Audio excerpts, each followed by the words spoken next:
Gaylord College at the University of Oklahoma. I'm Abby Williams. And I'm Brooke Griggs. We have guests Ava Catanzari and Emma Staker with us in the audience tonight, and we're ready to talk all things Sooner sports. That's right. Baseball is back for the Sooners. We have the latest on Skip Johnson's Sooners and a big-time win. Plus, women's gymnastics remains #1, with KJ Kindler voicing her opinions about the pressure it takes to be the best after the meet. And we have a sit-down interview later in the show with two members of the OU women's tennis squad. But first, let's take a look at OU men's basketball, who faced the 21st ranked Mississippi State Bulldogs. Sooner Sports Pad reporter Aiden Tyler caught all the action there on Saturday.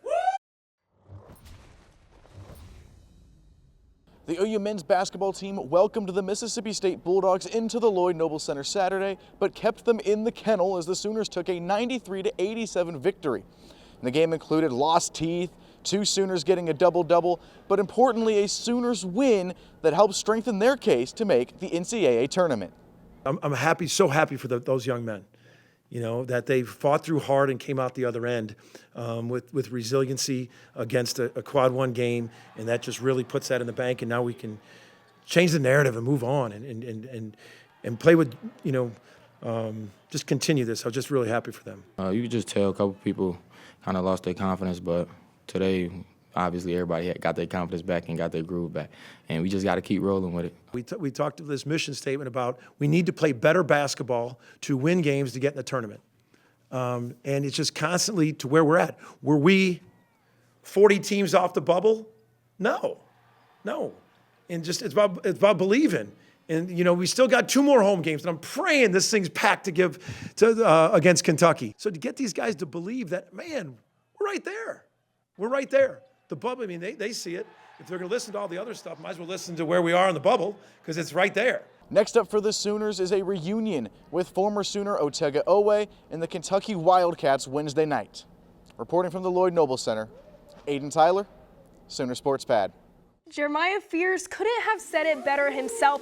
This is exactly what this team needed after a 5-game losing streak. Spirits need to remain high as they take on Kentucky. Yeah, Brooke, this win was much needed for the Sooners. We've got less than a month until Selection Sunday, so this was exactly what Porter Moser needed to revive any hopes of making it to the NCAA tournament. OU women's basketball swept Arkansas last Sunday. The 16th ranked team outscored the Razorbacks by a whopping 40 points for their 5th straight win. And the one and only Reagan Beers scored 30 of those for her 2nd straight game. Final score 94-54. The Sooners are now locked into a spot for the top 8 seed at the SEC tournament. And with Oklahoma's caliber, practice is as close to perfect as it gets. We've practiced at a really high level because of the depth that we have, and we don't always get to log the game minutes. And so it is nice to be able to do that, but it's also kind of another day, right? Because they're playing every single day in practice. So we don't have where people just sit out and practice. I mean, we're practicing against each other constantly, and I think that's made us better. And ironically, I think that's made us a lot closer. Yeah, Jenny's squad is in good shape. 5 straight wins for the Sooners, and they're still in prime position to host a round of the NCAA tournament. Now, right now, OU sits at 13th in the country and 5th in the SEC. Talking about OU in their prime, they will be looking to keep their winning streak as they travel to Florida to face the Gators at prime time this Thursday at 6 p.m. When we come back, we're taking you out to the ballpark. OU baseball is making a statement early in the season, and softball's back in Oklahoma. Stick around to see how Gasso's girls defended their turf this weekend.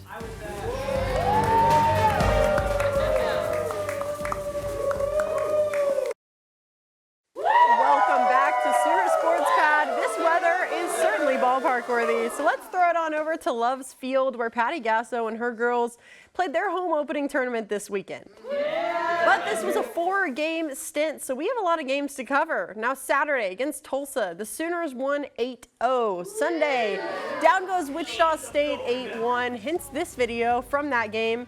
And Monday, a little doubleheader action, beating both Bowling Green and Abilene Christian 8-5 and 9-1 respectively. But head coach Patty Gasso says there's still room to grow and things they need to do to become champions. We're still missing a piece that we're going to find. We're a good team and we're playing well, but but there's something that we're missing, and that's that savvy, bow up kind of mentality. It's something I've been used to for the last 4 years. I never had to talk about it, never had to teach it, but this is new to this team. Gasso is looking for her final piece of the puzzle, and after the Sooner home opener tournament ended in a win yesterday, maybe she's even closer to finding it. Yeah, Brooke, today ESPN ranked OU #1, showing they can still do it even without the talent of last year's seniors. Yes, their rivals down south sit at #2 for now, but it'll just make things even more interesting when OU plays Texas in late April. Switching gears to OU baseball, the Sooners had not one, but 2 upsets over top 10 teams at the Round Rock Classic last Sunday against #2 Virginia. Freshman Kyle Branch added a double to his resume in the bottom of the 7th. And with 2 runners on base, junior Dawson Willis bunts the ball and beats out the throw at first base to seal the win for the Sooners. Talk about a walk-off. OU is now 7-0 after knocking off Virginia and 7th-ranked Oregon State. Yeah, these wins are huge for the Sooners, cementing themselves as a program to be reckoned with. When conference play rolls around, now OU has about a month until they face an SEC team, so the 16th ranked Sooners are definitely a team to watch. Oklahoma's finished up Game 1 against Texas State this evening, but Sooner fans can still watch Game 2 tomorrow. First pitch is at 4 p.m. Let's flip it on over to women's gymnastics, who still hold the #1 spot in the NCAA. On Friday, against #5 Florida, the Sooners competed in their second-to-last home meet of the year, highlighted by a stellar floor routine from junior Faith Torres, who earned the Sooners their first perfect 10 of the season. But head coach KJ Kindler still isn't satisfied. Let's talk facts, okay? Because I can talk facts. Audrey Davis got the lowest bar score of her entire career today from one of the judges, and she is the best she's ever been. It was another day in the office, but the whole country thinks we have something to prove. We don't. We're proving it. We've been doing it since the first meet of the year.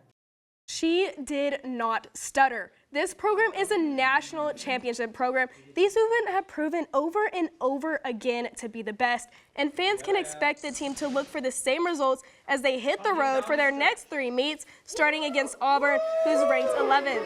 Yeah, KJ Kindler isn't playing around about her team. They're literally the team to beat right now. Both her and her gymnasts know it. But what about the men on the mat who are also first in the nation?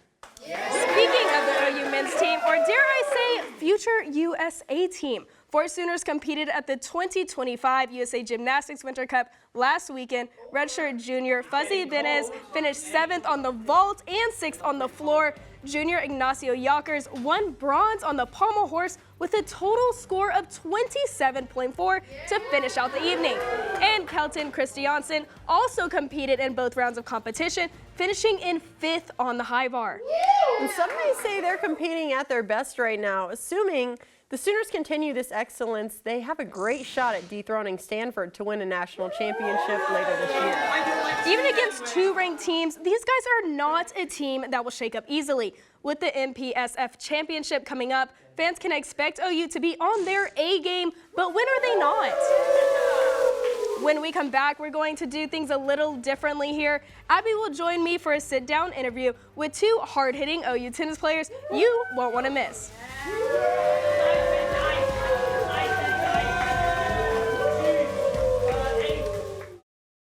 Hello and welcome back to Sooner Sports Pad. It's time for an exclusive interview with 2 of OU tennis's finest, Emma Staker and Ava Catanzarite.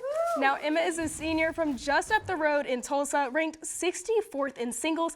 Ava is a senior from Pittsburgh, Pennsylvania, who transferred here from UCLA. She's ranked 105th in singles. Now, guys, thank you both for joining us. So this will be a question for both of you. Y'all both are great and amazing players on this tennis team.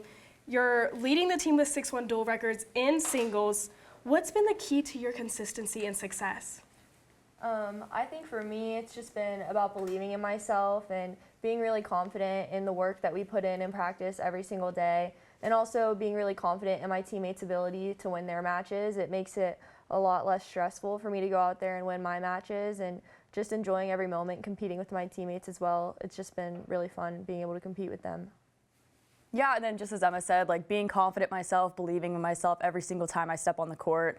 I rely a lot on my teammates to help me with energy. I give them energy. I've played with Emma, next to Emma, on a lot of our dual matches so far. So just relying on her to help me just get through the match and stay confident.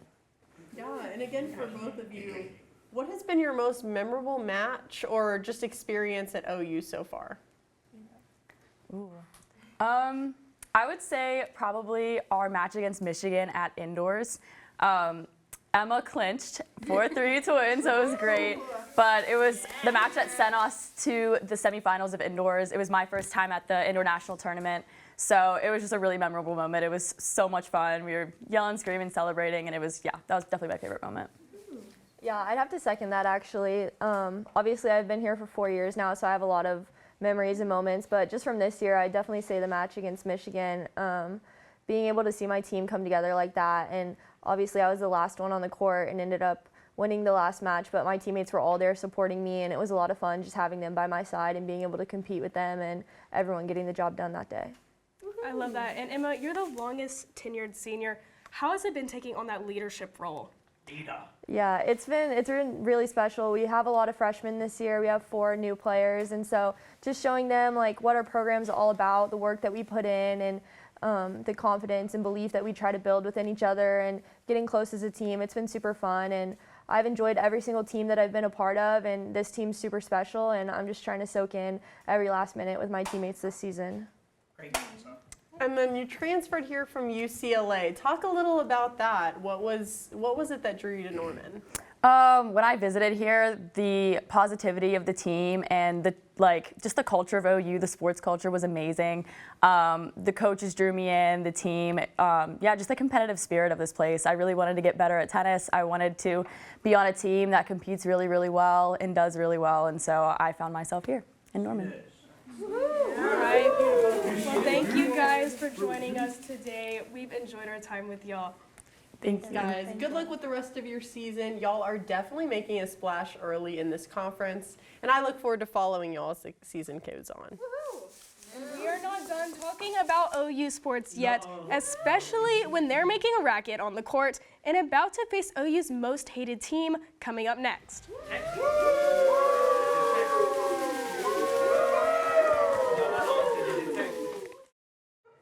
Well, we've talked about basketball, baseball, softball, and gymnastics, but this is Sooner Sports Pad, so we've got a lot more to cover.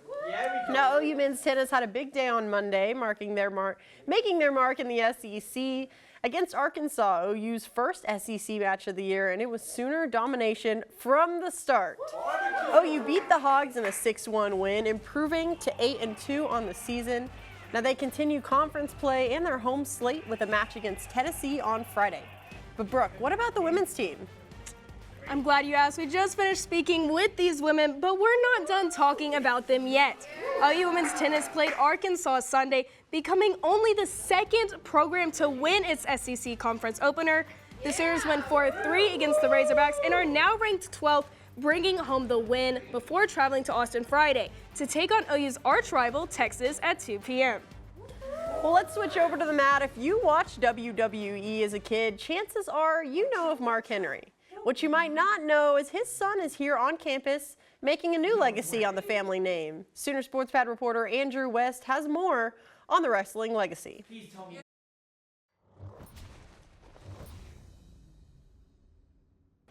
In the middle of a 51-year national championship drought, OU Wrestling is fighting to add another one to the trophy case. The easiest way to do that? Go get a guy like the world's strongest man. Or in Oklahoma's case, you go get his son. Jacob Henry was born with wrestling in his DNA. After all, he's the son of WWE Hall of Famer Mark Henry. And while that may be good for publicity, to Jacob, he's a whole lot more than that. When I was little, I admired him and I respected him and I wanted to be like him. But he told me I have to carve my own path. You got to be independent. You don't want to be known as Mark Henry's son. And that's kind of my motivation, my everyday life and everything I do. While Jacob looks to build his own brand, he still wants to follow in his father's footsteps. which means someday winning the same World Heavyweight Championship his dad brought home when he was a kid. My dad brought that championship title home, and I got to hold it. You know, it was too big to actually even fit in my hands. If I was able to bring the championship home and let him hold it, and it's my championship, I don't even think words could describe how that would feel. While his future plans point towards the WWE, his heart and his priorities currently reside in Norman. I don't think I've ever been so drawn to a place in my life. When Oklahoma played Temple this year and getting to watch those guys run out of the tunnel and hearing the Boomer Center chant, it brought tears to my eyes because, you know, you really get to see how special this university is. Watching from the stands wasn't good enough for Jacob as he announced his return to the field next fall, all thanks to a call he'd been waiting for. I miss football for sure. I could say that openly and out loud. You know, if Venables wants to give me a call, if Coach Bates or Coach Benenbaugh or whoever, if they want to give me a call, I'm more than willing to put the pads back on. And while he gets hyped up for other programs, Jacob has one goal while suiting up in the Crimson and Cream, achieving something that hasn't been done in half a century. Winning a national championship, I can't even imagine. You know, that would be insane. I'd be so happy. To think like to win a national championship, I can't even imagine the emotions, but you know, that's what this team is working towards, and we believe in that. At the end of the day, Jacob Henry, just like his dad, was born to be a champion. Reporting from McCaslin Fieldhouse, Andrew West, Sooner Sports Pad. Thanks, Andrew. Next up, we've got the best part of the show, Face Off. Now, I think Britton was so scared to face me that he claims to have the flu. Or maybe he just doesn't want to get beat again. Now, stick around to see if I'm remaining undefeated or if Brooke's taking the win this week.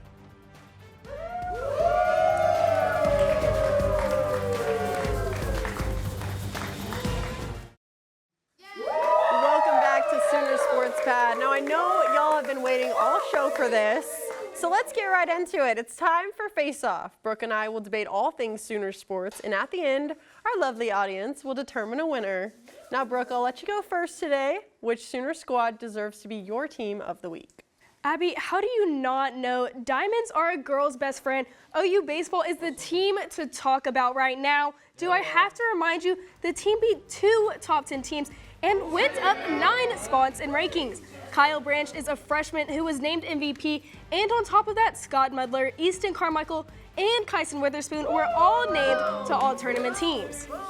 Not a bad pick there, but I mean, I do agree with diamonds being a girl's best friend, but I'm sticking with women's gymnastics. Like they were sticking the landing all weekend long. After dropping to meet to LSU last week, the Sooners took down number 5 Florida and North Carolina, in both meets posting total scores of 198 plus, and naturally, they're still number 1 in the nation. Abby, I'm glad you said that. There wouldn't be a team of the week without a player of the week. Who caught your eye for women MVP? Too easy, Brooke. Give me Reagan Beers. She put up 30 points against Arkansas on Sunday, tying her career high that she literally just set 1 game prior. She was also named Naismith Trophy National Player of the Week, and earlier today she was named the SEC Player of the Week. Okay, Reagan is a force, but how are you not going to pick someone from your team of the week? OU gymnast Faith Torres scored a perfect 10 on her floor routine, the first one of the season at that. She also crushed her own PR with a career best all-around score and was named SEC Gymnast of the Week for the 3rd time. Hey, I love Faith Torres, and that floor routine was phenomenal, but you can't argue with Reagan Beers. But let's move on. Brooke, who was your MVP Sooner from the men's side? Glad you asked. It's not every day a true freshman is named MVP. OU infielder Kyle Branch isn't just my MVP, but was named the tournament MVP at Round Rock over 2 Golden Spike Watledge contenders. Branch ended the tourney with a double, 4 RBIs, and 3 runs scored, and boy can this guy hit as a freshman. He holds the team batting high. I know you can't do that. Okay, well, my guy's not your typical MVP. 3 points, 1 rebound, and 1 assist isn't necessarily the most heroic stat line, but yes, Duke Miles is my MVP. He chipped more teeth than he had points. That's called a hustle play, and you'd think that kind of injury would surely sideline someone, but he went right back into the game. Whoa. Who else is hustling just like that for a loose ball? All right, Brooke, you made some good points, I think mine were better, but what does our audience think? If you think I won, let me hear ya.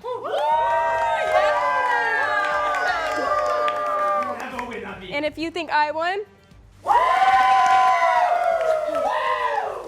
oh my goodness, that was like a landslide. I feel the obvious winner is gonna be Brooke.